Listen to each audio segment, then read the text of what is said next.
Ever wondered how the wealthy and powerful get away with so much?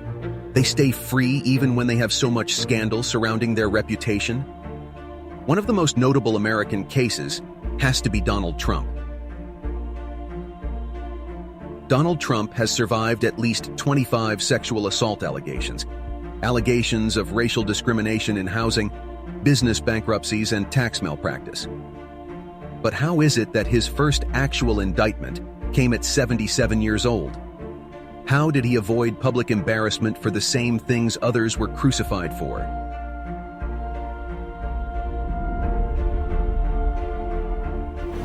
The president speaks forcefully with his most emphatic denial yet of sex and lies in the Monica Lewinsky case. I did not have sexual relations with that woman. Epstein's abuse of underage girls. Prosecutors say that she recruited and groomed 4 girls between 1994 and 2004 for Epstein, her longtime associate and former boyfriend. Indeed, the wealthy and powerful often have a well-orchestrated system to keep their reputations intact. Donald Trump, in particular, has had a knack for evading public and legal consequences. So, who are the individuals in the shadows helping him out? Let's explore. Our first shadowy figure is Michael Cohen, Trump's longtime personal attorney and self-described fixer. He has been involved in cleaning up several questionable dealings. The most obvious tactic Trump used over the years is and has been to pay for silence. This is where Cohen would come in.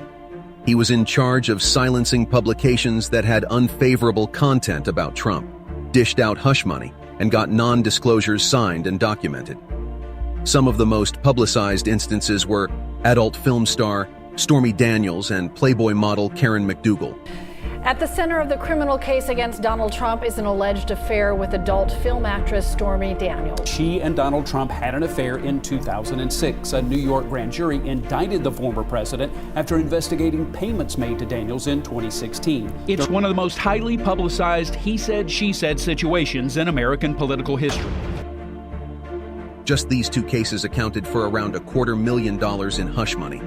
Think about how much money Trump has spent keeping these accusations quiet.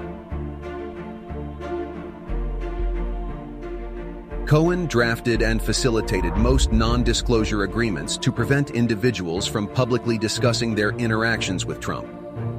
Cohen has pleaded guilty to lying to Congress to protect Trump.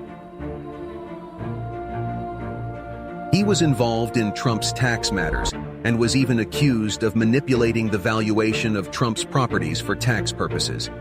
He even threatened schools into concealing Trump's transcripts from the public.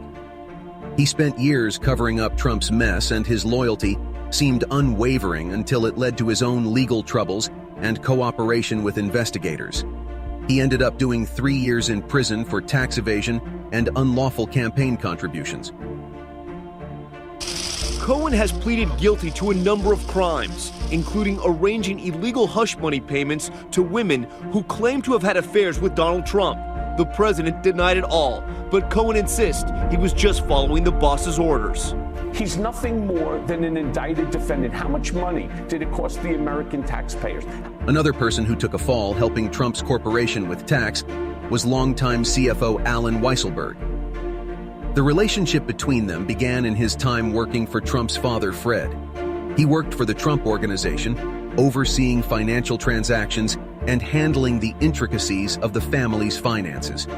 But when his dealings with Trump came under scrutiny in connection with allegations of tax evasion and financial improprieties, he ultimately was sent to Rikers prison for tax fraud and released in April of 2023. When the government alleged that Trump was racially discriminating against African Americans in his real estate corporation, he turned to mob lawyer Roy Cohn. It was alleged that he quoted different rental terms and conditions and made false no-vacancy statements to African Americans to keep them out of his properties altogether.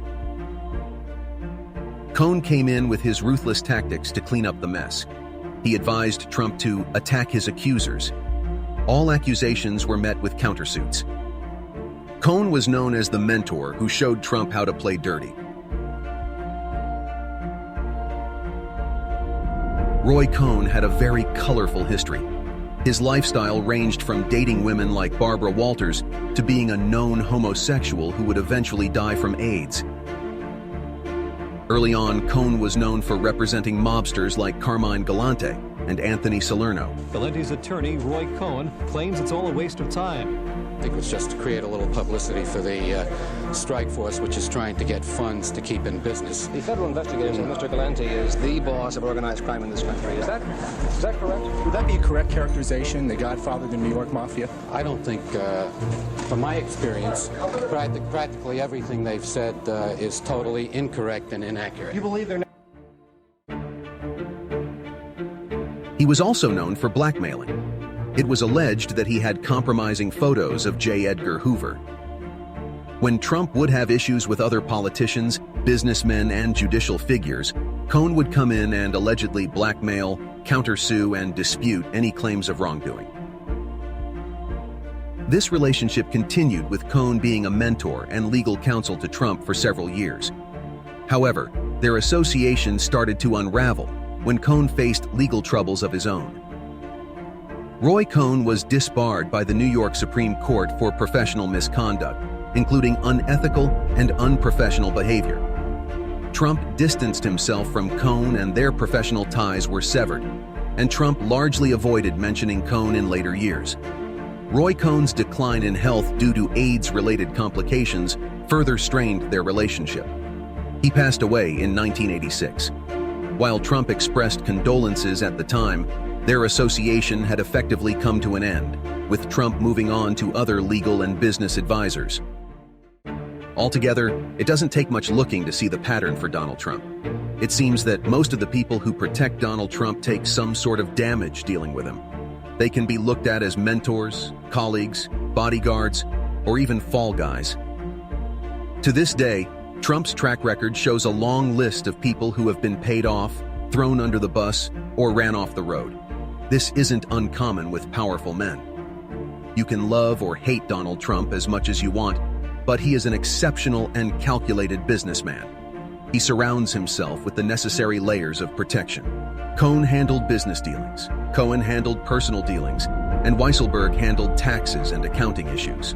And one would imagine there are countless Trump used to further his agendas in all areas. After 50 years of dominance in the business space, he has now faced his first indictment. The irony is, if he is re-elected, he could potentially pardon himself from his current legal troubles. Do you think that America is designed for the manipulative and selfish to gain wealth? Let me know in the comments what you think about greed and power in this country. Thanks for watching, and don't forget to like and subscribe.